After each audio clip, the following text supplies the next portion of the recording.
You're listening to My Evolved Life, a podcast that simplifies health and fitness and helps you maximize your life. My name is Vuna Win, and I'm the creator of the Evolution Training System. We're so lucky to be living in the information age, meaning it's easier than ever to access information and find answers to any questions you may have. But isn't it confusing when you read information that's conflicting, or worse yet, just sounds wrong? I'll be sitting down with industry professionals to give you clarity and leave you with tangible actions you can take immediately to improve your physical, mental, and psychological health. On today's episode, I had a conversation with Shane Yutzi about the importance of self-defense. We covered topics like situational awareness, the difference between responsiveness and reactiveness, and the importance of talking to your children about these situations. There's a lot to learn here. Let's get into the show. Today's guest is Shane Yutzi. Shane is a very specialized trainer, bringing to the world self-defense and tactical safety. Over the past 15 years, Shane has trained hundreds and hundreds of peace officers, and he himself has trained with world professionals in military, law enforcement, and even martial artists, and now he shares that knowledge through his police preparation program. And now, with the help of his wife, he brings to the world real-world self-defense through his company, Life Armor YYC. But more important than that, he is a husband and a father of a baby boy. Shane, with that, welcome to the show. Thanks, Vu. Appreciate it. Happy to be here. Great. So, self-defense, tactical safety. Yep. That is very, very specific. Let's start here. Let the audience know, how did this all begin? How did you decide to go into such a specific realm of training? Well, I have like you said, I have a background in safety. I've been with Alberta Health Services Protective Services for 15 years. And the self-defense aspect of what we teach actually started through a dinner conversation. So a couple of my wife's friends and I engaged in a conversation one night at a dinner party. And within 10 or 15 minutes, there was probably 20 people involved in this conversation, which lasted close to an hour. You know, I stayed fairly neutral in the conversation, but I kept offering suggestions and tips. And the funny thing is on the way home, my wife's friend said to me, "This is a business. Like you should sell this knowledge." And I kind of thought she was crazy at first. And then through further conversations with my wife, we decided to form a company, and here we are today. So yeah, that's how it all got started. So, I love that first. I think self-defense is so important. Mm-hmm.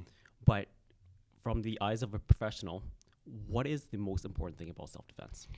Well, just understanding that simplicity is your best friend. The more complicated that you make this stuff, the harder it's going to be in the moment to regurgitate the information and the techniques. So what we do is we keep it simple. Speed and aggression is always going to be your friend. You know, not overthinking things in the moment, not getting overwhelmed with fear. So anything that you can do to simplify the interaction and be as aggressive as you possibly can in the shortest amount of time will generally get you out of a bad situation. Before that is just situational awareness, thinking about where you are, who's around. You know, are you in a safe environment? Do you have escape routes? Do you have friends you can rely on in the moment? And then being consciously aware of your own safety. Like, have you actually thought about defending yourself before? You know, and that's what we tell clients when they come to us at first. It's like, you're ahead of the game because you're here getting training. You're consciously thinking about your own personal safety, which is huge. You don't want to be caught in the moment thinking, why me? Because at that point, it's too late, right? So being consciously aware beforehand, being situationally aware in the moment, and then keeping it simple if you get into a violent encounter. So you use a very key word there, and it also brings up one of my concerns. Okay. You use the term situational awareness. Mm-hmm. Now, what do you do? How do you bring that to light when nowadays we love to walk with our head down in our phones? Correct. Yeah. We might have it pressed against our ear. Yeah. We are just not paying attention. No, we're not. So it's important, Yeah. but how do you bring that to light? How do you encourage somebody to be more situationally aware? Yeah, you're right. First of all, it's an overused term that's become completely watered down because a lot of people don't understand what situational awareness is. And you're right. We're so busy nowadays. Our heads are in our phones. We're distracted by our world and how busy we are. So a lot of times we have conversations with clients who first come through the door where we want you to consciously think about your safety throughout the day, but if you can even do it first thing in the morning and have some kind of visual or auditory cue that reminds you throughout the day to be safe. So whether that's you say something to yourself internally, or you hold on to something, or you have something on your clothing that reminds you of your personal safety throughout the day, that will help you stay consciously aware of your own safety. Because you're right, we're distracted all of the time. So we kind of walk clients through that a little bit where we will remind them of certain things throughout their training that I want them to hold on to when they leave to keep reminding themselves of their situational awareness, no matter what situation they find themselves in. So it makes a lot of sense. It's just getting into that practice. Yeah. That's really it, right? Yeah. It's repetition. It is repetition. Yes. Perfection by repetition. Yeah, exactly. So I know with self-defense, there still tends to be a little bit of confusion as to what it actually is. Right. You know, is it karate? Is it martial arts? Yeah. What is your brand of self-defense? Yeah, so there's a lot of different avenues for folks out there to get self-defense. Historically, a lot of it has been based around a martial art, which is fine. Our brand is a little bit different. I do not have a martial arts background. I have trained with martial artists, and you're always kind of cherry picking little things that you think would work. But our system overall is based on a few things. So I've spent time with military and law enforcement personnel. All of our training is done close quarter. We don't do a lot of things at distance because if you have distance and you have time, you should be evading and escaping, not waiting for the person to get close to you. So a lot of our stuff is just based on what's inherently already in you. There's certain safety mechanisms that are built into the brain and the body that will come out in a moment of violence or a threat. You just have to know how to harness it. So a lot of times what we do is we just take those human movements and we kind of reform them a little bit and show you how to transfer them into a tactical system.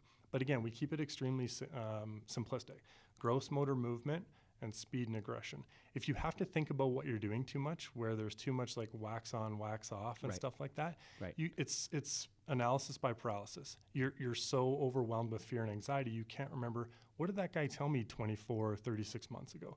We want your brain and your body to continuously move forward in the interaction where you're not having to overthink things and keep asking the question why. As soon as you are confronted with a violent encounter, whatever that situation is giving you, we want the brain and the body to continuously be moving forward. So if that's just simply a couple of quick strikes to create a window of opportunity for you to escape, then that's what you should be doing. Right. So when you say that, I interpret it as you want to operate not so much on knowledge, but on instinct. Yeah. It just becomes built into you. Yeah. So you said a little bit that we have it inherently in us. So are you referring to our fight or flight? A little bit. Mentality? Yeah, a little bit. So there's obviously deep down inside every one of them, there is a need to protect. So there's certain things that when your sympathetic nervous system is triggered, that your body will do to protect you. So for instance, I have a 2-year-old son at home.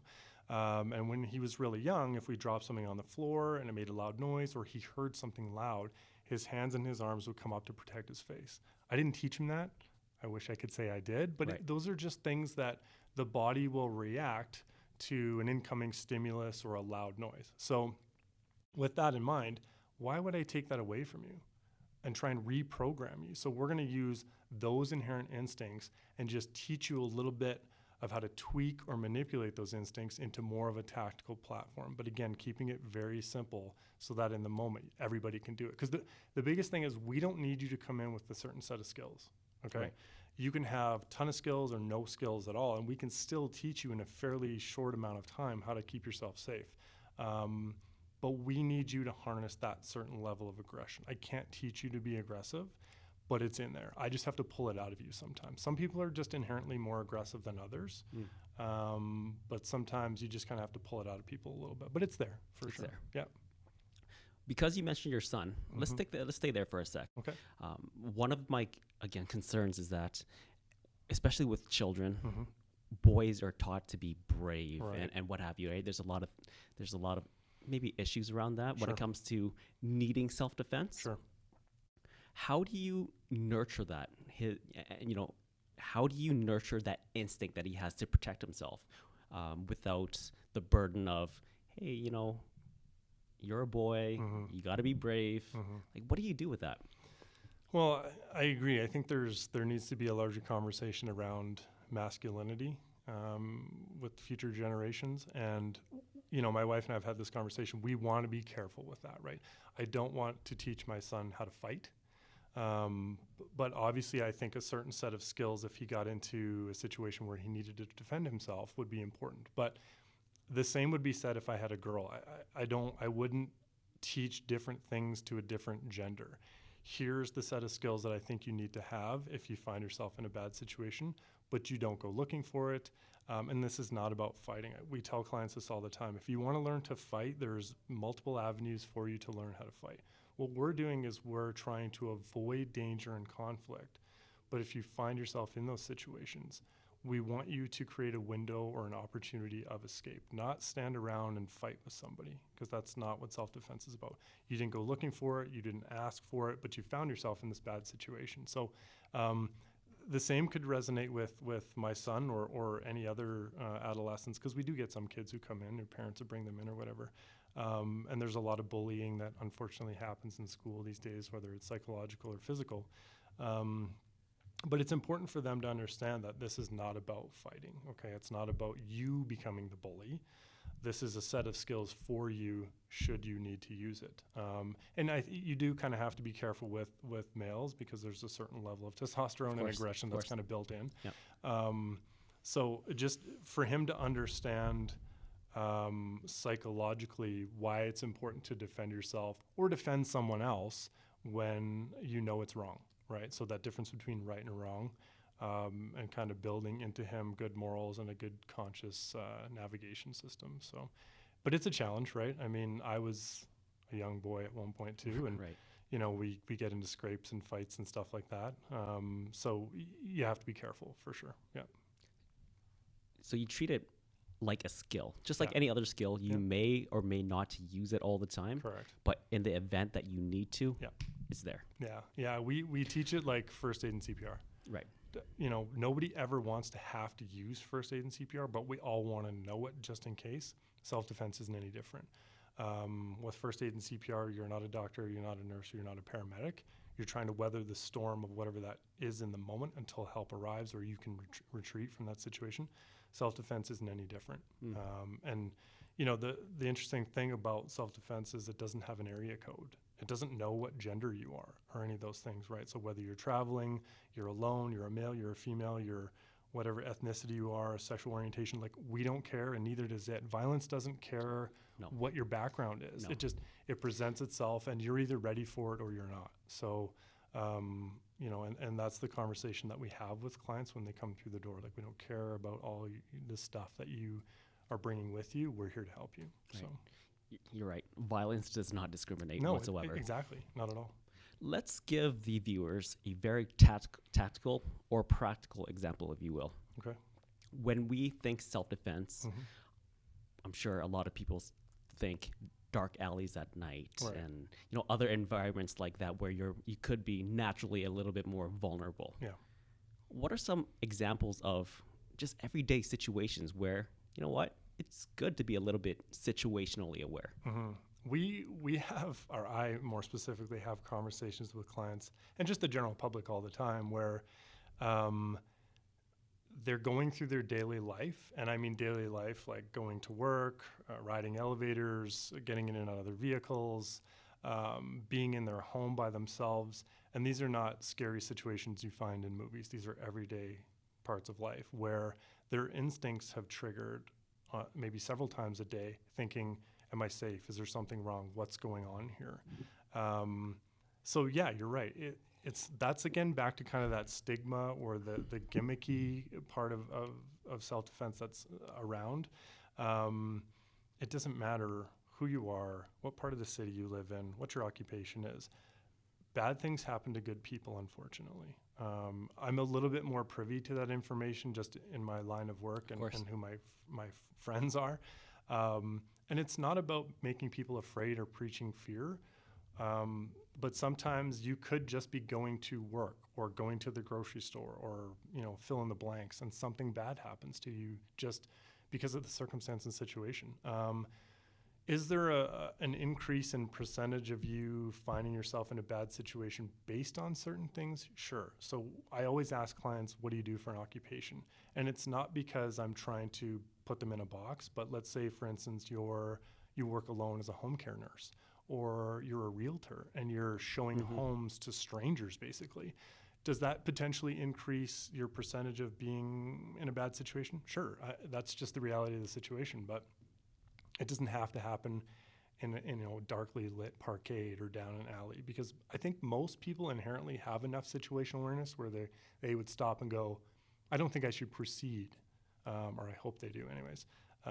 So yeah, it happens to, domestic situations, for instance, right? Like you get into a relationship not knowing that potentially down the road something bad could happen to you. And it's just an unfortunate reality of society that we live in. And, the other unfortunate reality is that the majority of our clients are females.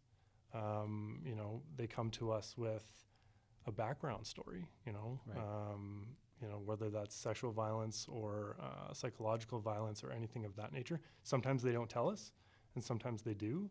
And my goal is to not only give them the skills to feel more confident, but to psychologically help them repair. I can only do so much, obviously, but it helps for sure. I can see the progression in their confidence. They vocalize and verbalize to me that this is helping, and that's a huge win. That's why we got into this. Those are the rewards that, go unseen, I suppose. So That's very powerful. What I took away from that is, you're not trying to induce a certain fear, but it's also a healthy reminder that we don't live in some utopia where things are perfect, right? Yeah. And really giving people that confidence to move forth and know what to do when they get into that situation or have their backs against the wall, so to speak. Yeah, and that comes with like a good coach or a good trainer, and it doesn't have to be self-defense. It can be anything in life that you're learning a new skill. If you have someone who can build your confidence as you go, you're just going to inherently get better at whatever the skill is that you're learning. And that's my goal, is to make you not a false sense of security or a false sense of confidence, but to make you more confident along the journey. And it could be, a couple of sessions, could be a couple of months. We've had clients for multiple years. So regardless of how long you're with us for, I want you to leave better than when you came in the door. That's the goal. For sure. Yeah. So when you think about self-defense, is it purely physical, or is there a little bit of a verbal component as well? Yeah, it's multi-pronged. It's physical, it's verbal, it's emotional, it's psychological. There's a lot more science behind self-defense, violent encounters than I think people really understand. And we have to kind of walk the line a little bit with that. I want people to understand why self-defense is important, the science behind it, the legal part of it, and why you're allowed to use it to defend yourself. But you can't turn it into like a lecture seminar, or people kind of zone out a little bit, right? Yeah, So yeah. they need a little bit of both. And there's certainly the physical side of it. Is there a benefit to being fit and healthy if you found yourself in a violent encounter? For sure, absolutely. Is it imperative? No. Because we always talk about, does size matter in a fight? Yes, it does. That's why there's weight classes in professional fighting. But it doesn't determine the outcome of the fight. Of course. You do, right? If you are not asking the question why, you're saying not me, not today, you'll move your brain and your body forward for sure. If I am the victim and my back is against the wall, is there a verbal component to that? Yeah, there's two thought process behind verbalization. Obviously, you could be creating an audience and bringing people to the situation that could help you, for sure. There's also the component of exhalation of air during striking and things like that. You generate more power. And we want you to tap into kind of that animalistic side. So a lot of times people don't remember what they did or what they said during times of stress and anxiety, especially in a violent encounter. But we don't want you to be silent. We want you to be verbal. We want you to be vocal. It will channel more aggression. But again, it may potentially bring a bystander in to help you. Don't count on it because not everybody will help you. Hopefully they will. But there's a huge component to being verbal during any kind of situation. Absolutely. Yeah. I know that you teach a lot of this through your courses and your trainings. And short of getting physical and doing a reenactment, it might be tough to do this on camera. Yeah. But let's stick to the verbal. Are there certain things that you would recommend a person say? Not necessarily, because I don't want them, again, to overthink what's happening in the moment. Obviously, the louder that you are, the better off, right? But if you're just simply screaming and yelling, like lots of times, we've always heard in the past, like if you say fire, people will come running regardless of whether there's a fire or not. That may or may not be the case. But just getting very loud and creating a scene, especially if you're out in public, will help with a number of things. But as far as like what to say, don't overthink that. Don't, oh, what was I supposed to say in the moment of being attacked? Like just, again, get physical, get aggressive. Act on instinct. Exactly, yeah. And verbalize something. But again, if you don't worry about that either, because some people just gets overwhelmed with fear they can't speak. But as long as you're physically doing something and not retreating in the moment, then you're ahead of the game, for sure. We've talked a lot about self-defense. Let's go to the other side. Let's talk about the tactical safety. Okay. What is tactical safety? So for us, it's those individuals in the general community that want to get into law enforcement. So we have a police prep program, depending on where you are in your process. So you're either doing your APREP or physical fitness exam, because there's different ones across the country, or you've already passed that and you're now in the selection process. So if you're pre-APREP or physical fitness, then that's our goal, is to get you to pass that physical fitness component of the induction process. If you're past that, then we work on all your tactical skills and abilities, and that can be kind of almost like a self-defense, like how do I physically defend myself? We work on handcuffing, ground fighting, knife defense, weapon retention, all that fun stuff. Yeah. So that sounds fun. Who it's beneficial for is those folks that are not coming out of some other kind of law enforcement background or enforcement or security work. So members of the general public that are doing a complete shift in their career and have never done this kind of stuff.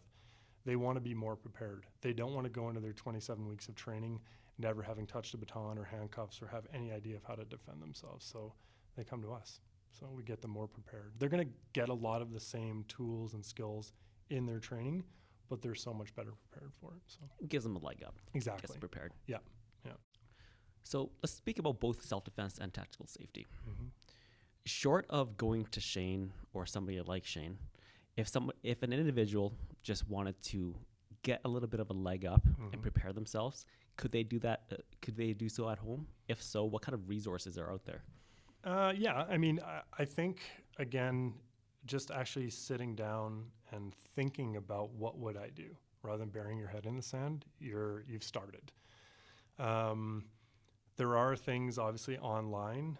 Not all of it is good information, but I mean, there are certain resources out there. I think if you want to do a search and you start looking, whether that's literature or online videos or whatever, find a coach who is very upfront about the information that they're teaching and keeps it simple.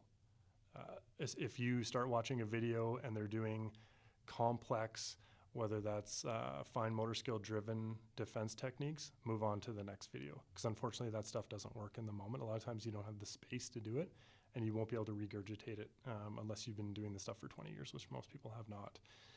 So yeah, there's definitely resources out there. But again, having the conversation with yourself, having the conversation with your family, specifically your children, around what would they do, that's a good start. Is there a substitute for actually going and finding a reputable trainer and doing the drills and skills? No. That's the best way to learn. But I would say do your research, do your homework, and just someone who is telling you the truth and keeping it simple is probably going to be your best bet. Yeah. Okay. So let's go back to kids. Okay. I think you mentioned before that, yes, when it comes to self-defense, a lot of women. That's the Yeah. first thing that comes to mind. Yeah. But kids are also Absolutely. uh, They're just- vulnerable. They're right? vulnerable. We Yeah. want to protect them the best Sure. we can. Yeah. How do you draw that line between letting kids know that, hey, look, things can happen, Hmm. without crossing that line and just Scaring making them? them Yeah, afraid of yeah. everything? Yeah, it's hard. We haven't quite gotten there because our son's not quite at that age. He's pretty much with us all the time. But any of the clients that we've had, I have really open conversations with their parents. And what I find is that the more open the parent is with the child, the more malleable they are in training, right? They come with a better sense of what they want to accomplish in the training. And I ask parents this all the time, like, how do you have these conversations? How do you bring your child to training and not scare them? And you know, a lot of the responses I get are, it's a scary world. We don't sugarcoat things. You know, we want our kids to be safe, so we're just upfront and honest with them. And they find that the reaction from their child is that they're not scared, they're prepared. And there's a huge difference there, right? So having those open conversations with them doesn't scare them. That's the feedback that we're getting.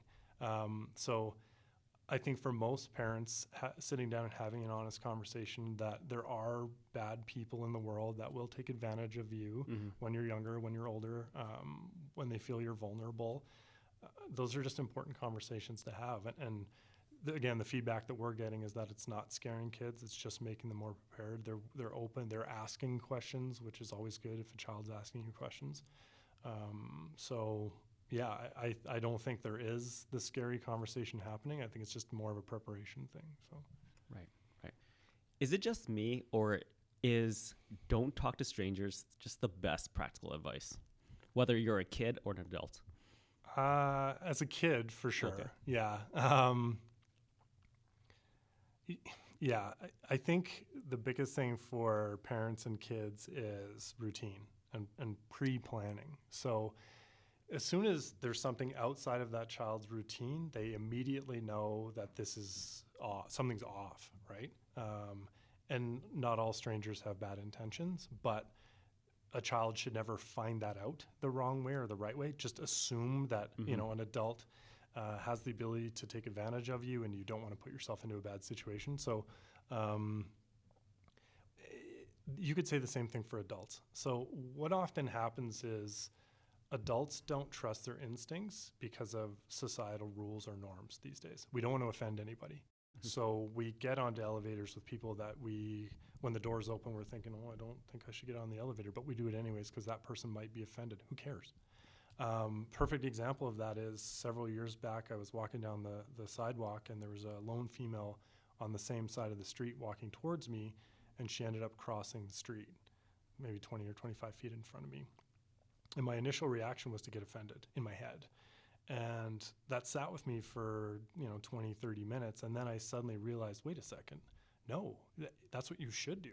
If there's something about me that you don't like the look of, or you're getting some kind of strange feeling, and maybe that wasn't that, she just crossed the street for whatever reason, but the way I interpret it was that she didn't like something about me, then that's exactly what you should do.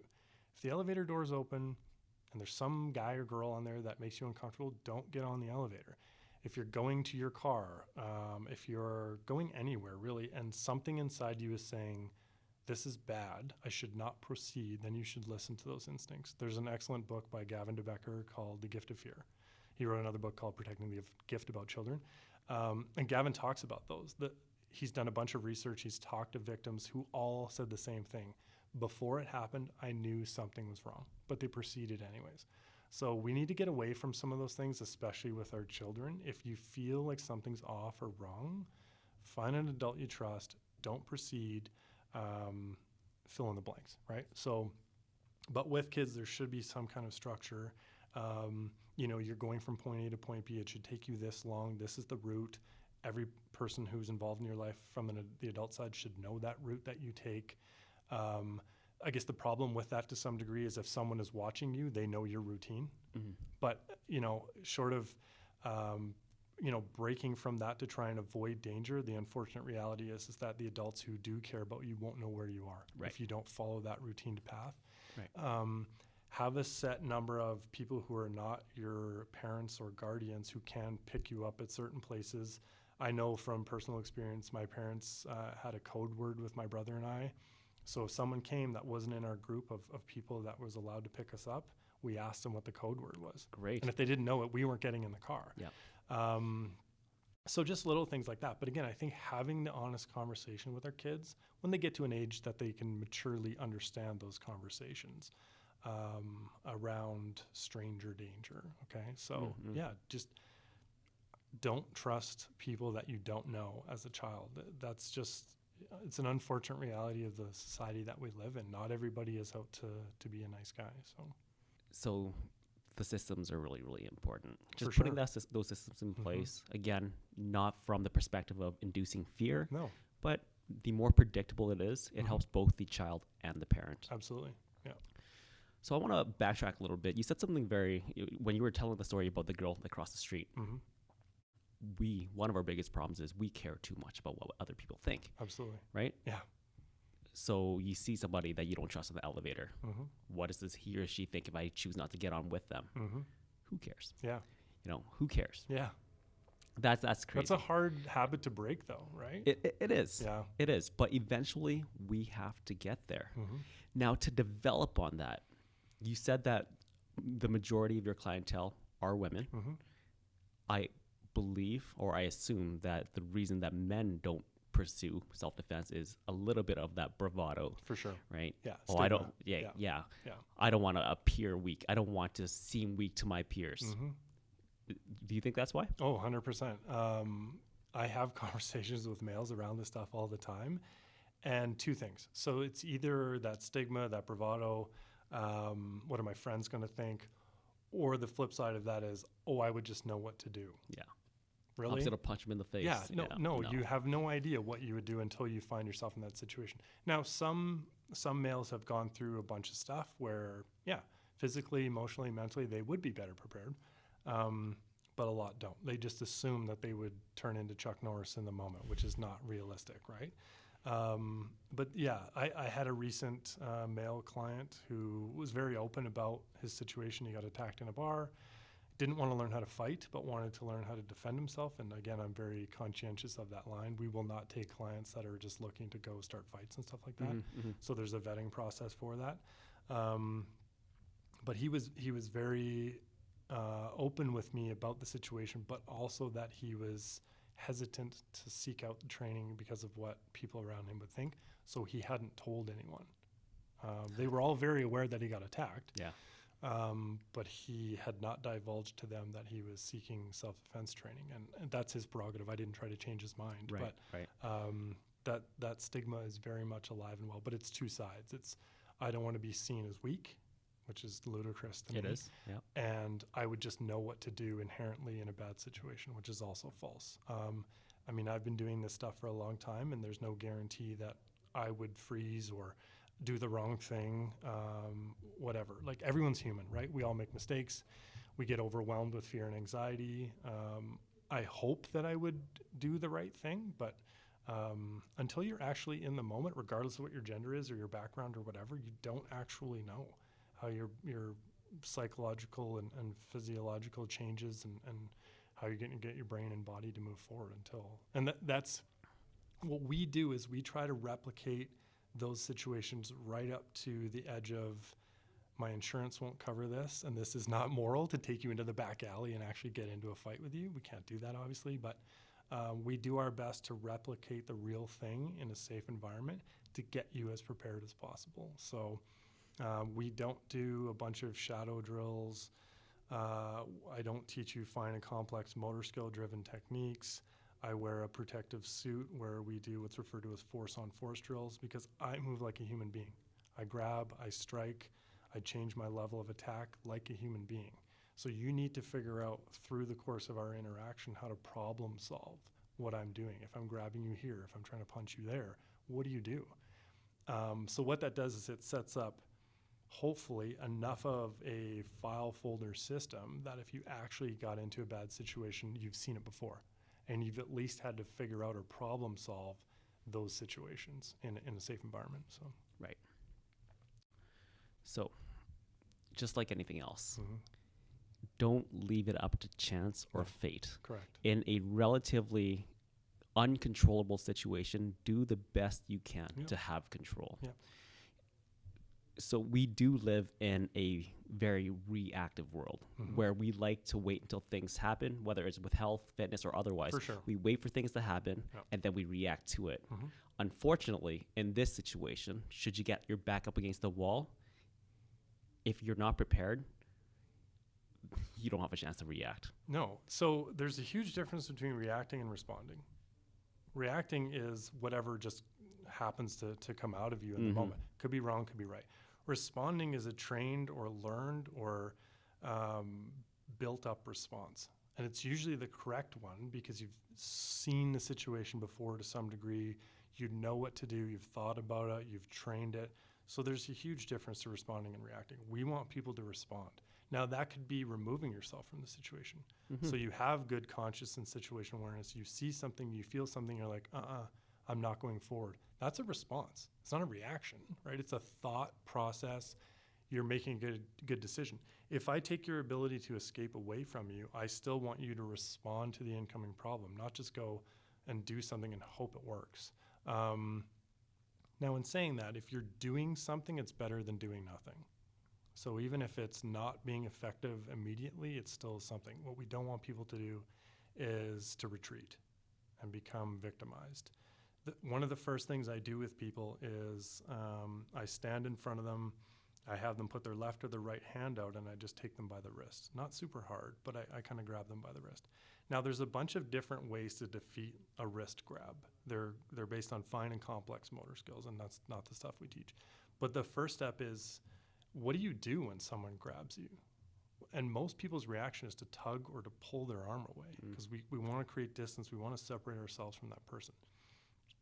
So there's a psychological conversation happening there. I picked you for a reason.